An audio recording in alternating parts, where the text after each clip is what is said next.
ბოლო პერიოდის განმავლობაში ოქროზე მოთხოვნა მნიშვნელოვნად გაიზარდა, რამაც ოქრო მსოფლიოს მეორე უდიდეს სარეზერვო აქტივად აქცია და ამ მხრივ მან უკვე გადაუსწრო ევროს. გლობალური ცენტრალური ბანკების რეზერვებში ამჟამად ოქროს წილი დაახლოებით 20% შეადგენს, მაშინ როდესაც ევროს წილი 16%-მდე არის შემცირებული. ეს ფაქტი ნათლად ასახავს თუ როგორ იზრდება საერთაშორისო ფინანსურ სისტემაში ოქროს მნიშვნელობა და გავლენა. ოქროზე მოთხოვნის ზრდის ერთ-ერთი ძირითადი მიზეზი ცენტრალური ბანკების მხრიდან მისი მასშტაბური შესყიდვებია. მაგალითად, 2024 წელს ცენტრალურმა ბანკებმა რეკორდული მოცულობის 1000 ტონაზე მეტი ოქრო შეიძინეს, რაც მნიშვნელოვნად აღემატება გასული 10 წლეული საშუალო წლიურ მაჩვენებელს. ამ ტენდენციაში განსაკუთრებით აქტიურობენ აღმოსავლეთის ქვეყნები, მათ შორის ჩინეთი, ინდოეთი, თურქეთი და პოლონეთი. მოთხოვნის ზრდას ასევე მნიშვნელოვნად განაპირობებს გლობალური გეოპოლიტიკური დაძაბულობა და გაურკვევლობა. ამჟამად მიმდინარე რუსეთ-უკრაინის ომი, ახლო აღმოსავლეთში არსებული დაძაბულობა,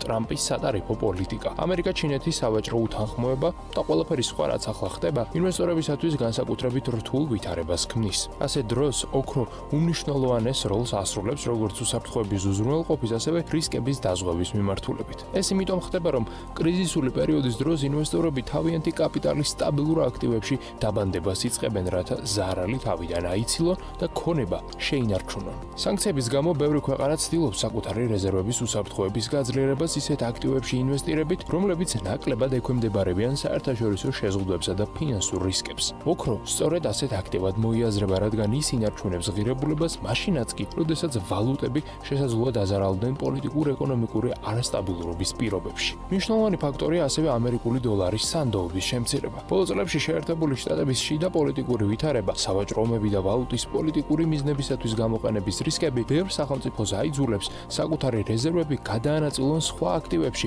რომელთა შორის რა თქმა უნდა ოქრო წამყვან ადგილს იკავებს. როდესაც დოლარის კურსი სუსტდება, მაშინ ოქროს ფასი იზრდება, როცა დოლარი მყარდება, პირიქით ოქრო უფასურდება. დოლარის გაუფასურება ინვესტორებს უბიძგებს თავიანთი ფული უფრო უსაფრთხო აქტივებში განათავსონ, ხოლო გამყარებას საპირისპირო გავლენა აქვს. კრიზისულ პერიოდში ვალუტის მერყეობა და არასტაბილურობა ოქროზე დადებითად აისახება, რადგან ინვესტორებისთვის სტაბილურობის შენარჩუნება ნომერ პირველი პრიორიტეტია. ამას ამყარებს ცენტრალური ბანკების განცხადებებით, რომლებიც ხაზგასმით ამბობენ, რომ განიხილავენ ოქროს აქტივის წილის კიდევ უფრო მეტად გაზრდას, რაც დოლარზე დამოკიდებულების შემცირებას მოიაზრებს. ასევე მნიშვნელოვან გავლენას ახდენს ინფლაციური წნეხი და დაბალი რეალური ამონაგები აქტივებზე, რაც ბოლო პერიოდში ინვესტორებს აქტიურად უბიძგებს ინფლაციისაგან დაცულ აქტივებში დააბანდონ თავიანთი კაპიტალი. ოქრო ტრადიციულად აღექმება აქტივად, რომელიც ინფლაციის პირობებში ინარჩუნებს ღირებულებას და იცავს მფლობელს რეალური დანაკარგისაგან. როდესაც ინფლაცია იზრდება, ინვესტორები ცდილობენ თავიანთი კაპიტალი დევალვაციისაგან დაიცვან და ამ მიზნით ისინი ხშირად სწორედ ოქროს მიმართავენ. ბოლო 2-3 წლის განმავლობაში მსოფლიოს მასშტაბით ინფლაციის დონე მკვეთრად გაიზარდა, ეს კი ოქროს ღირებულებაზე რა თქმა უნდა პოზიტიურად აისახა. და ბოლოს, ოქროზე მოთხოვნის ზრდას მნიშვნელოვნად უწყობს ხელს მისი მიწოდების შეზღუდვა. ოქროს მოპოვების ზრდა რთული პროცესია და წარმოების მოცულობის მკვეთრი მატება მოკლე პერიოდში პრაქტიკულად შეუძლებელია, რაც თავის მხრივ ხელს უწყობს ფასების ზრდას და კიდევ უფრო მიმზიდველს ხდის ოქროს როგორც საინვესტიციო ინსტრუმენტს.